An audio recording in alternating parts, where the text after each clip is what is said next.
নমস্কার দর্শকরা, শিখাস কিচেনে আপনাদের সবাইকে স্বাগত জানিয়ে শুরু করছি। আজকের রেসিপি হলো চিলি পনির। এই পনিরটাকে কিউব আকারে কেটে নিয়েছি। এখানে একটা গোটা ক্যাপসিকাম কেটে নিয়েছি, 4টে পেঁয়াজ, রসুন, কাঁচা লঙ্কা, আদা। এখানে রিফাইন তেল দিয়ে দিচ্ছি পনিরটাকে ভাজার জন্য।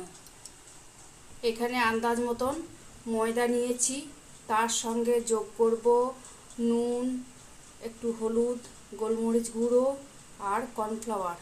এই যে হাফ চামচ মতন কর্নফ্লাওয়ার নিলাম, হাফ চামচ জিরে গুঁড়ো, এখানে 1 চামচ গোলমরিচ গুঁড়ো নিয়েছি, অল্প একটু হলুদ দিয়ে দিলাম, 1 চামচ নুন দিয়ে দিলাম, অল্প ধনে গুঁড়ো দিলাম, টেস্টের জন্য একটা ডিম দিয়ে দেব। এখানে ডিম দিলেও চলবে, না দিলেও চলবে, যার যেটা ইচ্ছা। 1 চামচ সয়া সস দিয়ে দিলাম। এখানে অল্প একটু আদা গ্রেট করে দিচ্ছি, রসুনটাও একটু গ্রেট করে দিচ্ছি। এটা একটু ভালো করে মেখে নেব, অল্প একটু জল দিয়ে দিয়ে মাখবো। ব্যাটারটা আমার রেডি হয়ে গেছে। তেলটাও গরম হয়ে গেছে।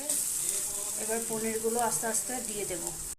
এই পনিরটা আমি একদিন নিরামিষ চিলি পনির করে আরেকবার দেখাবো।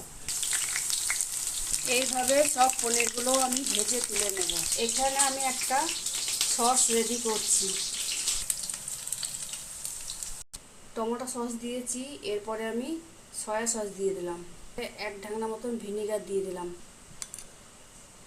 এখানে আমি একটা সস রেডি করে রাখলাম। কেটে রাখা পেঁয়াজগুলো দিয়ে দিলাম। পেঁয়াজগুলো বেশি লাল করে ভাজবো না। এখানে ক্যাপসিকাম আছে, কাঁচা লঙ্কা আছে আর কেটে রাখা রসুন আছে, সব ঢেলে দিচ্ছি একসাথে। 1 চামচ নুন দিয়ে দিলাম। এখানেও আদা গ্রেট করে দিচ্ছি। 1 চামচ কর্নফ্লাওয়ার দিয়ে দিলাম।